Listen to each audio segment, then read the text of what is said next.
Saya turun padang untuk melihat sendiri bagaimana Jabatan Imigresen menguruskan satu perkara, iaitu di bawah program rekalibrasi 2.0,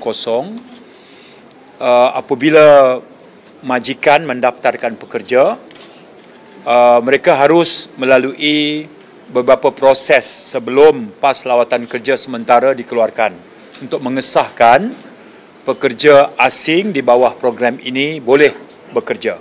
Baik, kita sedia maklum latar belakangnya adalah setahun yang lepas, bagi tujuan untuk memenuhi keperluan tenaga kerja di 5 sektor kritikal, kerajaan telah membuat 2 keputusan dasar. Yang pertama, di bawah Kementerian Sumber Manusia dibuat program kelonggaran. Di bawah KDN pula, dasar yang diberikan perkenaan oleh Jemaah Menteri adalah kita laksanakan rekalibrasi 2.0. Rekalibrasi ini adalah rekalibrasi untuk pekerja, bukannya rekalibrasi penghantaran pulang. Ini adalah untuk kita menerima kategori pekerja asing yang berada di sini, walaupun setelah asalnya mereka masuk bekerja, tamat tempoh, mereka tak pulang. Itu satu contoh. Jadi kategori lebih tinggal, lebih masa. Ya.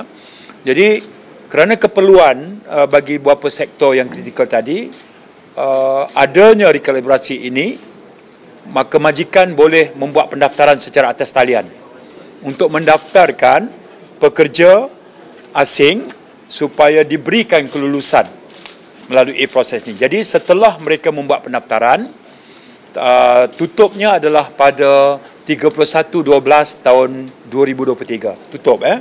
Selesai tutup, mereka majikan mesti melakukan proses verifikasi dan mereka mesti datang ke pejabat imigresen beserta dengan pekerja. Apa maksud proses verifikasi? Jabatan Imigresen akan melihat bahawa majikan itu adalah majikan yang sah berdaftar dengan Suruhanjaya Syarikat. Manakala pekerja itu betul-betul wujud, jadi mereka kena datang secara fizikal. Dan pekerja itu kita minta datang kerana kita ada sistem cap jari kita. Ya, sistem cap jari ini penting, biometrik ini, sebab dengan sekaligus kita boleh mengesan sama ada mereka itu pernah datang di sini. Kalau pernah datang, maknanya bahawa mereka memang dalam kategori lebih tinggal, dan kemudian kita akan melakukan proses verifikasi. Itu maksudnya. Dan ada lagi beberapa proses yang lain. Ya. Baik. Setelah ditutup pada 31/12 tahun lepas, kita telah merekodkan hampir, kiraan hampir 1.1 juta pendaftaran pekerja asing yang dibuat oleh majikan. Dan Jabatan Imigresen melakukan tindakan yang proaktif terhadap 1.1 juta pekerja ini yang didaftarkan oleh sejumlah majikan. Mereka akan diberikan notifikasi oleh Jabatan Imigresen. Notifikasi itu meminta mereka datang ke pejabat imigresen untuk melakukan proses verifikasi. Jadi kita bagi 1 notis, 2 notis. Daripada situ, kita akan melihat bagaimana majikan respon kepada notis itu. Ya, bila mereka buat verifikasi, selesai semua proses, mereka bayar levy, mereka dapat stiker, pekerja mereka sah untuk digajikan. Proses notifikasi yang telah kita buat kepada majikan untuk datang untuk membuat verifikasi di pejabat imigresen akan proses verifikasi ini tamat pada bulan Mac ini. Tamat 3 bulan saja. Iaitu lebih tepat sehingga 31 Mac tahun ini. Kegagalan majikan untuk datang bersama dengan pekerja untuk membuat verifikasi selepas tarikh ini tidak akan lagi dilayan. Bermaksud pada momen itu kita akan mengguna pakai beberapa undang-undang yang akan dikenakan. Seumpama Seksyen 55B Akta Imigresen 1959 ataupun Seksyen 55E atau Seksyen 56/1/D. Seksyen ini akan mengenakan sejumlah kompaun ataupun kesalahan yang boleh membawa kepada penjara dan sebagainya kerana pelanggaran seksyen-seksyen ini. Saya fikir munasabah sebab setelah setahun proses pendaftaran, Jabatan Imigresen bertindak proaktif memberikan notifikasi, kemudian ada targetnya soft landing sekarang bulan 1, saya kata sehingga bulan 31 Mac. Selepas daripada itu, jika majikan tidak tampil, bermaksud mereka tidak berminat untuk menggajikan pekerja asing yang telah pun melakukan pelanggaran undang-undang sebelum daripada itu.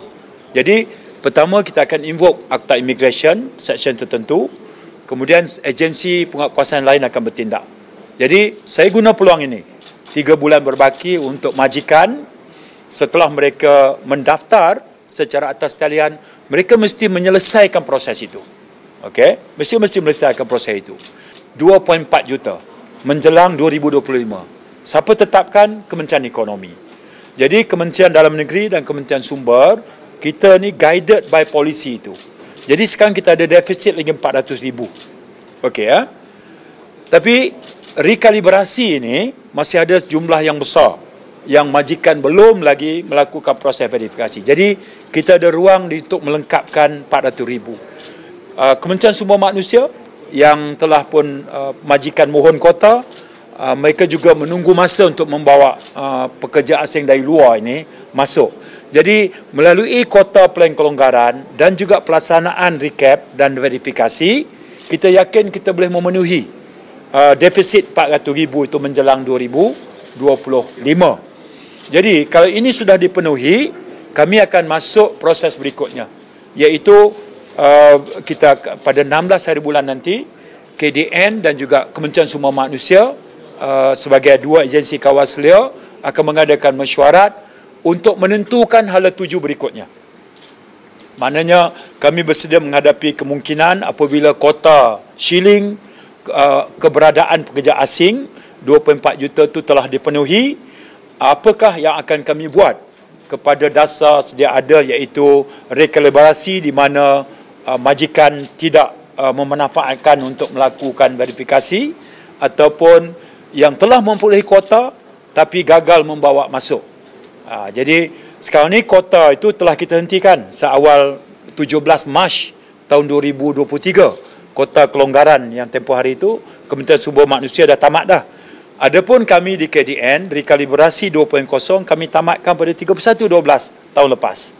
Jadi melalui dua jalur ini kami dah ada jumlah kelulusan kota dan jumlah pendaftaran recap. Satu, yang kedua, kami juga ada kota, kami juga ada angka di mana daripada plan kelonggaran itu berapa yang sudah masuk sebab immigration yang keluarkan pas lawatan kerja. Begitu juga di bawah program recap, bila majikan melakukan verifikasi, kami juga dah dapat angka. Jadi fokus kami sekarang adalah memenuhi keperluan sektor ekonomi, peladangan, pertanian, pembuatan atau perkilangan, pembinaan dan juga perkhidmatan. Baik, yang pertama 31 Mac, tempoh akhir majikan verifikasi recap. Baik. Yang kedua, kegagalan majikan berbuat demikian, kami akan invoke Akta Immigration, seksyen-seksyen tertentu yang mengenakan kompaun dan penjara. Yang ketiga, kami akan adakan mesyuarat bersama dengan Sumber Manusia untuk menentukan hala tuju dengan jangkaan bahawa kota itu akan dipenuhi dalam tahun ini. Jadi polisi sedia ada itu, apakah langkah yang akan kami buat. Jadi bermaksud pengurusan pekerja asing apabila kami lakukan langkah ini, kami akan memberikan tumpuan lebih kepada segmen majikan. Maknanya jika pekerja mereka telah tamat tempoh kerja, ketika program rekalibrasi tidak lagi diteruskan, tanggungjawab majikan adalah menghantar pulang pekerja itu. Jadi dengan cara itu, kita takkan menghadapi masalah di mana pekerja tamat tempoh, mereka tak balik. Jadi kita terpaksa guna pula program rekalibrasi. Jadi hal-hal ini adalah hal yang akan kami ambil maklum. Sudah sampai masanya akta yang tertentu mula untuk kami kuatkuasakan.